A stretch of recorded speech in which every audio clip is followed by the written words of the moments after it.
नमस्कार, आप देख रहे हैं विचार लाइव। मेरा नाम है छाया। तेजस्वी यादव अपने भाई को लेकर के कभी कोई टिप्पणी नहीं करते हैं, लेकिन तेज प्रताप अपने बड़े भाई पर हमेशा एक सियासी हमला करके सुर्खियों में रहते हैं। अब उन्होंने ऐसा क्या बोल दिया है, ये जानने के लिए हमारे साथ है विचार लाइव के संपादक विकास। देखिए छाया, बोलते तो हमेशा हैं और लगातार बोलते हैं। अभी तेजस्वी यादव ने आज ही महिला सशक्तिकरण संवाद किया है, जिसमें उन्होंने महिलाओं को संबोधित किया। महिलाओं को संबोधित करते हुए पहले समझिए कि तेजस्वी यादव ने क्या कहा। तेजस्वी यादव ने कहा कि अकल में बिहार की महिलाएं और नकल में बिहार के मुख्यमंत्री नंबर 1 है।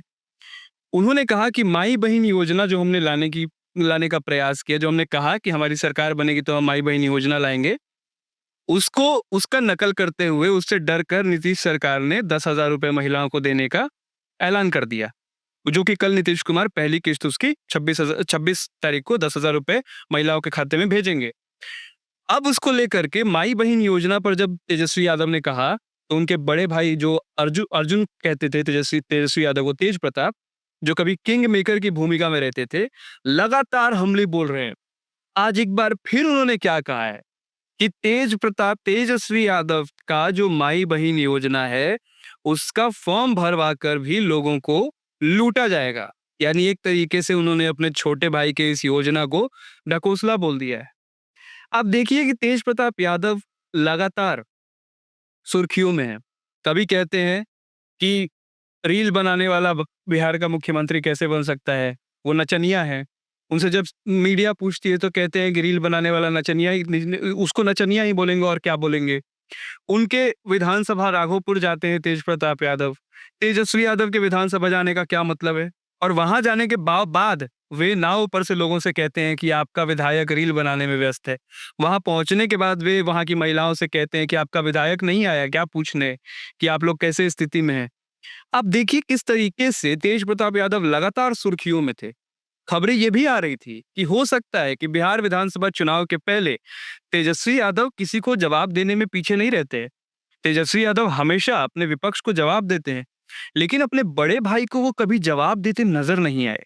लेकिन तेज प्रताप यादव के साथ ऐसा क्या है कि वे लगातार तेजस्वी यादव पे हमला बोलते रहते हैं, कभी वो मौका नहीं छोड़ते। आज देखिए माई बहन पर तेजस्वी यादव ने महिला सशक्तिकरण में बात कही और तेज प्रताप यादव ने फिर उनको लपेटे में ले लिया कि सरकार बनने के बाद फॉर्म भरवा करके लोगों को लूटा जाएगा, जनता को लूटने का काम करेंगे तेजस्वी यादव। तो कहीं ना कहीं जहां से खबर उठती है कि हो सकता है कि चुनाव के पहले तेज प्रताप यादव, तेजस्वी यादव, लालू परिवार तेज प्रताप को मना ले, राजद में वापस आने के लिए घर वापसी करा ले, वनवास खत्म कर दे।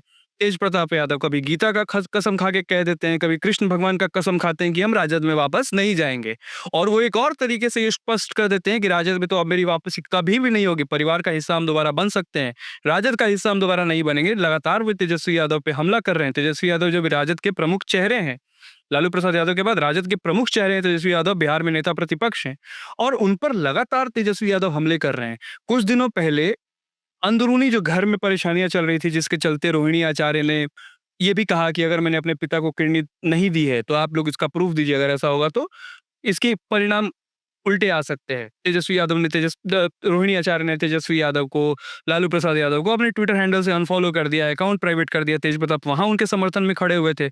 उन्होंने कहा कि रोहिणी दीदी के गोदी में मैं खेला हूं और उसने जो काम किया वो सराहनीय है। उन्होंने अपने पिता को किडनी दी है और उसका अगर कोई अपमान करेगा तो ये अच्छा नहीं है।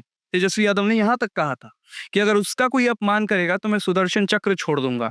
तो ये सारी बातों से ऐसा लग रहा था कि हो सकता है कि रोहिणी आचार्य भी ये चाहती हैं कि तेज प्रताप यादव वापस आए राजद में, लेकिन ऐसा नहीं है। तेज प्रताप यादव राजद में वापस आए नहीं आना चाहते, और वो लगातार इस बात का जो स्पष्टता से उसको रख रहे हैं कि हम नहीं आएंगे राजद में वापस।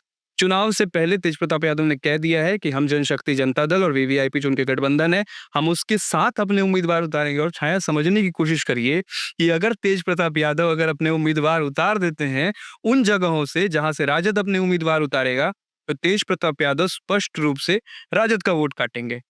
तो राजद को भी इस बात का डर है, तेजस्वी यादव को भी इस बात का डर है, और तेजस्वी यादव शायद इसीलिए तेज प्रताप यादव के किसी बयान का जवाब नहीं दे रहे हैं। उन्हें ये अभी भी उम्मीद है कि भले ही तेज प्रताप यादव ने गीता का कसम खा लिया हो कि हम राजद में वापस नहीं आएंगे, लेकिन तेजस्वी यादव अंत तक किसी न किसी तरीके से इस कोशिश में रहेंगे कि हम उन्हें राजद में वापस बुला लें।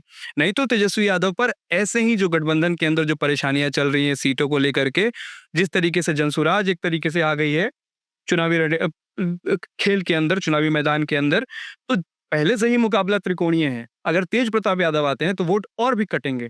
तो इस बार मुकाबला बहुत मजबूत होगा और राजद कभी नहीं चाहेगी कि तेज प्रताप यादव अपने उन प्रत्याशियों को उस जगह से उतारे जहां से राजद ने पहले से उतार के रखा है, क्योंकि लालू यादव के फेस पर तेज प्रताप यादव भी वोट लेंगे और वो वोट भले जीत में कन्वर्ट ना हो, लेकिन वो वोट काटेंगे जरूर।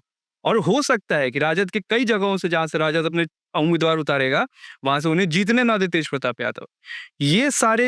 इन सारी बातों को मिलाकर ऐसा लगता है कि कोशिश तो जरूर होगी, लेकिन तेज प्रताप यादव जिस तरीके से लगातार अपने छोटे भाई पर हमला बोल रहे हैं, जिसको कभी किंग मेकर कहते थे तेज प्रताप यादव, वो अब अलग मूड में दिखाई दे रहे हैं। वे लगातार हमला बोलने की कोशिश कर रहा है।